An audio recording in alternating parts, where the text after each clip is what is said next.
आज कियारा की शादी है जहाँ कॉलेज के सभी दोस्त आने वाले हैं। तो शाओ उधार मांगी हुई कार से वेडिंग हॉल पहुंचता है ताकि अपने दोस्तों पे इंप्रेशन पड़े। हालांकि शाओ एक लूजर है, वो जिंदगी में कुछ नहीं बन पाया, मगर कम से कम कियारा को तो ये महसूस ना हो, इसीलिए उसकी ये सब नौटंकी चल रही है। क्योंकि कॉलेज के जमाने में शाओ कियारा पे मरता था और वो उसे भाव भी नहीं देती थी। शाओ कॉलेज में एक जोकर बन के रह गया। कियारा अपने से 10 साल बड़े एक अमीर आदमी के साथ शादी करने जा रही है। कियारा की शादी आने कॉलेज के इन लड़कों की एक तरह से रीयूनियन ही है। वेडिंग में प्रोफेसर वोंग को भी बुलाया गया है, जिसे ये लड़के सबसे ज्यादा परेशान करते थे। हालांकि उस बात को अब 20 साल हुए हैं। लड़के वोंग को याद दिलाते हैं कि वो एग्जाम में पास होने के लिए कैसे वोंग को रिश्वत दिया करते थे। इन्हीं लड़कों में युआन भी है, वो भी कॉलेज के वक्त कियारा पे मरता था। तो डाचुन को कॉलेज का सबसे स्टूपिड लड़का माना जाता था। वोंग शाओ को यहाँ तक कह देता है कि मैं तो उसी वक्त जान गया था, तुम जिंदगी में कुछ नहीं बन पाओगे। शाओ के दिल को ये बात बहुत चुभती है और वो गिलास पे गिलास गटकने लगता है। उसे काफी चढ़ जाती है। नशे में वो कियारा से बदतमीजी करने लगता है। तभी वहाँ पे डोना आती है। वो भी इन लड़कों के साथ कॉलेज में पढ़ा करती थी और अब शाओ की वाइफ है। डोना फिजियोथेरेपी का काम करती है।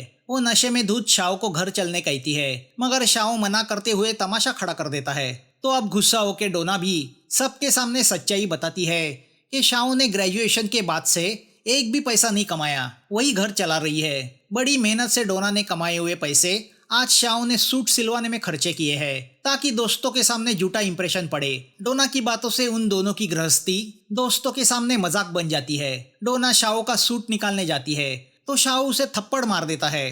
तो अब डोना भी उसे मारने उसके पीछे भागती है। शाओ उससे बच के वॉशरूम में छुप जाता है। मिरर में देख के उसे अपने लूजर होने का एहसास होता है। वो सोचने लगता है कि काश मेरी लाइफ फिर से रिवाइंड हुई तो इस बार मैं कुछ बन के दिखाऊंगा। इस सोच में वो बेहोश होकर नीचे गिरता है। अब जब होश आने पर वो वॉशरूम का दरवाजा खोल के बाहर आता है तो अपने आप को 12वीं कक्षा में पाता है, जहाँ प्रोफेसर वोंग स्टूडेंट को पढ़ा रहा है। शाओ को समझ में नहीं आता वो 20 साल पीछे कैसे गया। क्लास में उसके सभी दोस्त बैठे होते हैं। शाओ को लगता है कि वो सपना देख रहा है। वो वहाँ बैठी डोना के गाल तक खींच के देखता है। गुस्से से वोंग उसकी बुक उछालता है तो शाओ उसे एक मुक्का मार देता है। मौके का फायदा उठा के सभी स्टूडेंट्स वोंग की धुलाई करते हैं। इतना होने के बाद भी शाओ को यही लगता है कि ये सपना है, तो वो बेधड़क वहाँ बैठी कियारा को किस करता है। तभी वहाँ पे प्रिंसिपल आता है। वो देख के शाओ सोचता है मैंने कुछ ज्यादा ही पी ली है, होश में आना ही होगा। तो वो बुक जला के कॉलेज के विंडो पे लगे कर्टन को आग लगा देता है। तभी उसकी माँ वियोना वहाँ आती है। मरी हुई माँ को सामने देख के शाओ बहुत खुश होता है और अपने इस सपने से वापस लौटने के लिए शाओ सीधा कॉलेज की विंडो से नीचे जंप करता है, जो दूसरी मंजिल पे है। उसकी आंखें खुलती है तो वो हॉस्पिटल के बेड पे होता है। माँ को सामने देख के वो फिर से हैरान होता है और भाग के हॉस्पिटल के बाहर आता है। बाहर 1997 का माहौल देख के वो समझ जाता है गॉड ने उसकी सुन ली, उसे एक चांस दिया और फिर से 1997 में लाके खड़ा कर दिया है ताकि इस बार वो अपना भविष्य अच्छी तरीके से संवार सके और दुनिया को लूजर से विनर बन के दिखा सके। तो अब इस नई टाइमलाइन में शाओ की जिंदगी शुरू होती है। डोना शाओ से बचपन से प्यार करती है। वो उसी वहम में है कि शाओ भी उससे प्यार करता है। यहाँ शाओ की हरकतों की वजह से प्रिंसिपल ने उसे कॉलेज से निकाल दिया है। माँ इसी टेंशन में है कि अगर शाओ पढ़ेगा नहीं तो उसका आगे क्या होगा। तो वो न चाहते हुए भी एक बड़ा कदम उठाती है। वो अपने कपड़े उतारते हुए प्रिंसिपल से कहती है कि मेरे बेटे को फिर से कॉलेज में ले लो, वरना मैं चिल्लाना शुरू करूंगी कि प्रिंसिपल ने अपने केबिन में बुला के मेरी इज्जत पे हाथ डाला। जाहिर है प्रिंसिपल की फट जाती है तो बेचारा शाओ की एक्सपेल ऑर्डर कैंसिल करता है। मगर वो चाहता है कि कम से कम शाओ कॉलेज के सामने माफी तो मांगे। तो कॉलेज के ग्राउंड में माइक के सामने शाओ को खड़ा कर दिया जाता है। मगर शाओ अपनी हरकतों से बाज नहीं आता और सामने खड़े स्टूडेंट से कहता है हेवन ने मुझे और एक चांस दिया है, इस बार मैं अपनी जिंदगी बर्बाद नहीं करूंगा। मैं कियारा से प्यार करता हूँ और उसे हासिल करके रहूंगा। शाओ की वो बात सुन के वहाँ खड़ी डोना बेहोश होती है। अगले दिन क्लास में शाओ प्रोफेसर वोंग से कहता है कि वो डफर डोना के पास नहीं बल्कि ब्रिलियंट कियारा के पास बैठना चाहता है ताकि पढ़ाई में उसका मन लगा रहे। मगर वोंग उसके इरादे जान जाता है। वो उससे कहता है तुम प्रिंसिपल नहीं हो जो अपनी मनमानी करो। वोंग की बातें पीछे खड़ा प्रिंसिपल सुनता है और उसे अपनी केबिन में बुलाता है। वही मौका देख के शाओ कियारा के पास आके वहाँ बैठे युवान को उठा के खुद बैठ जाता है। तो डोना भी उसे खुन्नस देते हुए पीछे के बेंच पे बैठ जाती है। उसे बर्दाश्त नहीं हो रहा कि शाओ खुल्लम खुल्ला कियारा को पटाने में लगा है। अब शाओ कियारा के लिए गाना गाता है जो उसने खुद लिखा है। वो सुन के तो डोना का पारा और चढ़ जाता है। वो चाहती है कि शाओ उसके लिए ऐसा ही गाना गाए, मगर इस टाइमलाइन में शाओ डोना से नहीं कियारा से शादी करना चाहता है। झगड़े में वो डोना को हनी बोल देता है। दरअसल पिछली वाली टाइमलाइन में वो अपनी वाइफ डोना को इसी नाम से पुकारा करता था, जिसकी उसे आदत हो गई थी। उसके हनी कहने से डोना बहुत खुश होती है। या युआन भी कविता सुना के कियारा को पटाने में लगा है। वो खुद पे गुस्सा है कि मैं तो कियारा का सिर्फ हाथ पकड़ता हूँ, मगर शाओ तो कियारा को किस तक कर चुका है। घर में आते ही शाओ टेंशन में आता है कि इस नई मिली जिंदगी में ऐसा क्या किया जा सकता है जिससे वो फेमस और अमीर बने। रैक में पड़ी ऑडियो कैसेट्स देख के उसे आइडिया आती है। पिछली वाली टाइमलाइन से वो जान गया था कि आगे जाके कौन से गाने सुपरहिट होने वाले हैं। तो वो सोचता है क्यों ना उन्हीं गानों को अभी 20 साल पहले चुरा के खुद की आवाज में गाया जाए, जो गाने आगे जाके पॉपस्टार पुशुन और शुएई गाने वाले हैं। तो अब शाओ इन दो पॉपस्टार के गाने अपनी आवाज में गाना शुरू करता है। शाओ की आवाज में वो गाने सुन के उसकी माँ और आंटी यही सोचती है कि शाओ में गाने का टैलेंट जरूर है। अब जोश में आके शाओ अगले दिन कॉलेज के लाउड स्पीकर पे ऐसा ही चुराया हुआ गाना गाता है। कॉलेज के सभी स्टूडेंट्स और वोंग वो सुरीला गाना सुनते हैं। कियारा तो दीवानी हो जाती है। शाओ का सिंगिंग टैलेंट देख के वोंग उसका नाम इंटर कॉलेज सिंगिंग कॉन्टेस्ट के लिए भेज देता है। शाओ भी चुराया हुआ कोई डैशिंग गाना गा के सिंगिंग कॉन्टेस्ट जीत लेता है। इसी बात का फायदा उठा के शाओ अब कियारा से नजदीकियां बढ़ाता है। पिछले टाइमलाइन का कॉन्फिडेंस उसमें पहले से ही है, मगर डोना को उनकी नजदीकियां देखी नहीं जाती। डाचुन शाओ से कहता है कि उसे तो कियारा से ज्यादा डोना पसंद है। तो अब डोना को अपने रास्ते से हटाने के लिए शाओ डाचुन को इनकरेज करता है कि वो डोना को पटाए।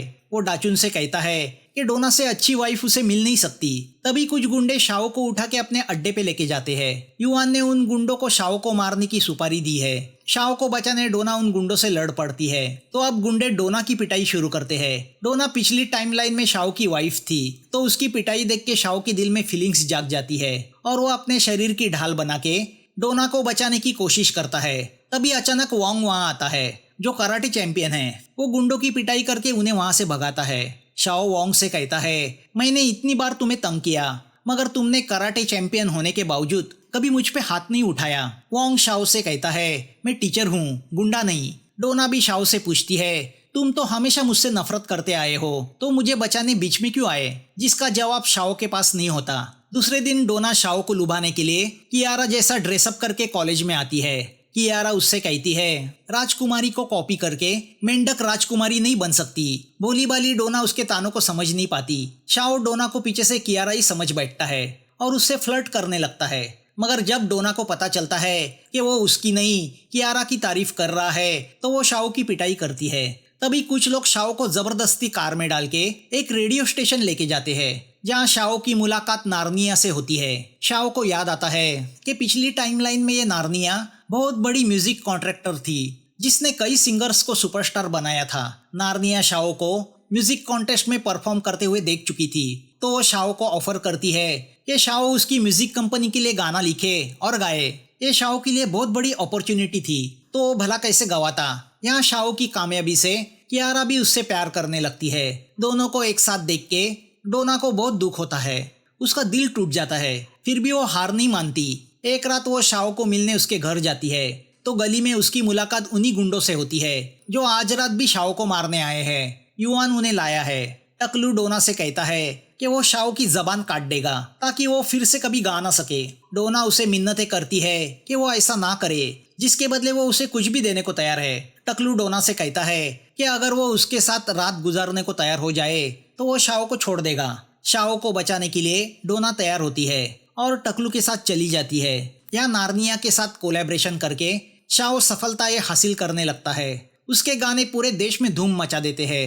ऑफ कोर्स वो गाने पिछली टाइमलाइन से दूसरे सिंगर से चुराए हुए होते हैं। कॉलेज का प्रिंसिपल तक अभिमान से कहने लगता है कि शाओ उसकी कॉलेज का स्टूडेंट है। शाओ की फोटो कॉलेज की उस दीवार पे लग जाती है जहाँ मोस्ट रिस्पेक्टेड लोगों की फोटो लगती है। एक रात शाओ को डोना की चिट्ठी मिलती है, जिसमें उसने लिखा होता है वो ये शहर हमेशा छोड़ के जा रही है, मगर वो यही दुआ करती है कि शाओ एक दिन सुपरस्टार सिंगर बन जाए। और देखते देखते शाओ बड़ा सिंगर भी बन जाता है। जहाँ वहाँ शाओ के पोस्टर देखकर डोना दिल ही दिल में खुश होती है। यहाँ युआन कियारा को प्रपोज करता है, मगर वो युआन को साफ कहती है कि वो शाओ से शादी करने जा रही है। देखते देखते 20 साल गुजरते हैं। अब शाओ बहुत बड़ा सिंगर सुपरस्टार बन चुका है। टाइम मैगजीन के कवर पे उसकी फोटो छपती है। बड़ी बड़ी सिंगिंग कॉन्टेस्ट में उसे जज की तौर पे बुलाया जाता है। ऐसे ही एक कॉन्टेस्ट में पार्टिसिपेट करने पुशुन आता है। ये वही है जो पिछली टाइमलाइन में सुपरस्टार था और इस टाइमलाइन में उसी के गाने चुरा के शाओ सुपरस्टार बना है। शाओ उसे जानबूझ के फेल कर देता है। पुशुन को हमेशा लगता है कि जो गाने उसके दिमाग में होते हैं वही गाने शाओ पहले ही कैसे गा देता है। शाओ और कियारा की अब शादी हो चुकी है। कियारा अपने ही एटीट्यूड में रहती है तो शाओ दूसरी लड़कियों के साथ मजे करने में लगा पड़ा होता है। तभी सालों बाद शाओ की मुलाकात युआन से होती है, जिसकी हालत बहुत ही बदतर है। शाओ उसे अपने घर लेके आता है। युआन ये देख के डिप्रेस होता है कि कॉलेज में वो जिस लड़की से प्यार करता था अब वो शाओ की वाइफ है। शाओ उससे कहता है कि वो एक मैगजीन कंपनी निकाल के उसमें युआन को पार्टनर बनाएगा। खुशी से युआन काफी शराब पीता है और नशे में धूत होके डोना का सब्जेक्ट निकालता है।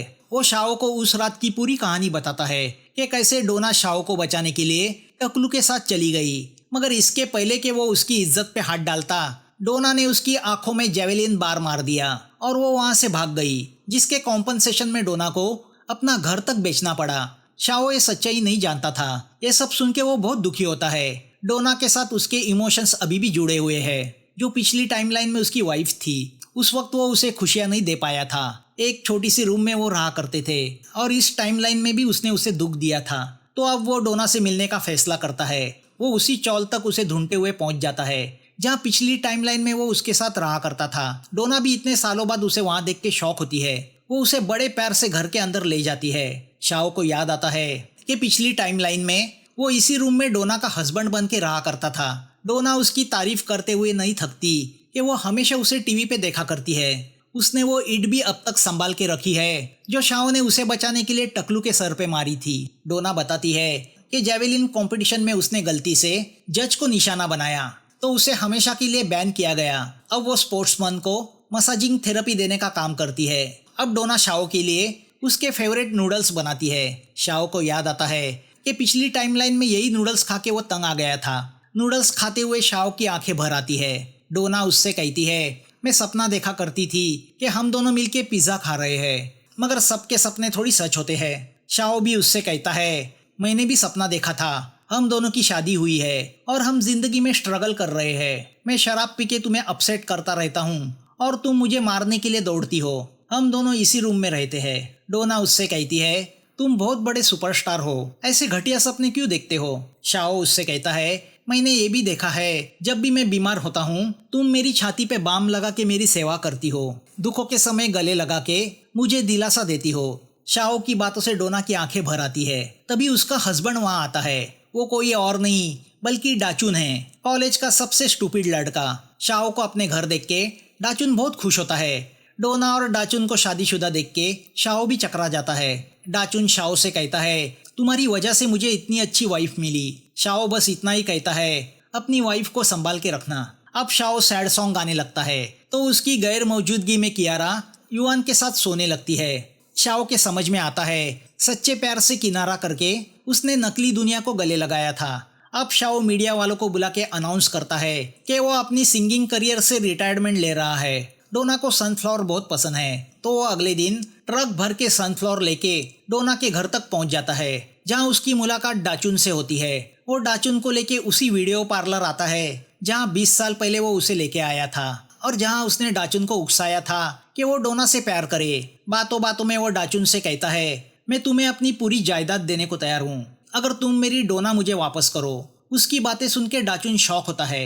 वो गुस्से से शाओ को एक मुक्का मार देता है। बेहोश शाओ को हॉस्पिटल एडमिट किया जाता है, जहाँ डॉक्टर कियारा से कहते हैं कि शाओ को HIV पॉजिटिव है, उसे एड्स हुआ है। मगर कियारा को दुख होने के बदले वो गुस्सा होती है कि कहीं उसे भी एड्स तो नहीं हुआ। तो वो शाओ को छोड़ के चली जाती है। अपने दोस्त की वो हालत देख के डाचुन बहुत दुखी होता है। शाओ हॉस्पिटल में होता है कि एक दिन उससे मिलने उसकी माँ आती है। वो शाओ का हाल पूछने नहीं बल्कि उसे ये बताने आई है कि वो शाओ के दोस्त से शादी करने जा रही है। वो सुन के शाओ और फ्रस्ट्रेट होता है। बीवी तो बीवी, माँ भी ऐसी निकली। अब शाओ की हालत दिन ब दिन बिगड़ती जाती है। एक दिन हॉस्पिटल में उससे मिलने डोना आती है। नर्स से उसे पता चलता है कि शाओ ज्यादा से ज्यादा 2 दिन का मेहमान है। शाओ की हालत देख के डोना को उससे मिलने नहीं दिया जाता, तो डोना विंडो से अंदर आती है। शाओ आखिरी सांसें गिन रहा है। डोना शाओ का हाथ हाथ में लेके उससे कहती है, बचपन से मैं तुम्हें अपना पति मानते आई, मगर तकदीर को कुछ और मंजूर था। तुमने मुझे नहीं, कियारा को चुना। तुम सुपरस्टार बन गए और मेरी ये भी औकात नहीं रही कि मैं तुमसे प्यार करने के बारे में सोचूं। मगर सच कहूँ, कॉलेज में तुमने जो सॉन्ग कियारा के लिए गाया था, वो सुन के मुझे ऐसा लगा वो तुम मेरे लिए गा रहे हो। शाओ को सब याद आता है। डोना शाओ से कहती है, अगर मेरे बस में होता तो मौत में भी मैं तुम्हारा साथ देती, मगर शायद इस जन्म में हमारा मिलना नहीं लिखा। शाओ की आंखों से आंसू बहने लगते हैं। अब जैसे ही डोना शाओ के आंसू पोंछने जाती है, शाओ के पल्स रेट थम जाते हैं और वो मर जाता है। मगर अगले ही पल जब उसकी आंखें खुलती है, वो उसी वेडिंग हॉल के वॉशरूम में होता है जहाँ कियारा की शादी हो रही है। शाओ को समझ में नहीं आता जो उसने देखा, जिया, वो सपना था या सच्चाई। उसकी जिंदगी को फिर से रिवाइंड करके तकदीर ने उसे आईना दिखाया था। सच्चा प्यार क्या होता है ये महसूस कराया था। शाओ वॉशरूम का दरवाजा खोल के वेडिंग हॉल की तरफ भागता है और वहाँ टेंशन में खड़ी डोना को गले लगाता है। वो जान गया है तकदीर ने उसकी जिंदगी में डोना के रूप में जो प्यार भेजा है वही सच्चा प्यार है और वही सच्ची जिंदगी है। अब वो एक पल भी डोना को छोड़ने को तैयार नहीं। डोना भी उसे माफ कर देती है। एक इंसिडेंट ने उन दोनों की जिंदगी को फिर से खुशहाल बना दिया था। आपको क्या लगता है, शाओ ने जो देखा वो उसकी फैंटेसी थी या सच्चाई? दोस्तों, रिक्वेस्ट करूंगा कि इस चैनल को सब्सक्राइब करें, तभी ये चैनल ग्रो कर पाएगा, नए वीडियो आपके सामने ला पाएगा। तो फिर मिलेंगे नए वीडियो के साथ। Thanks for watching.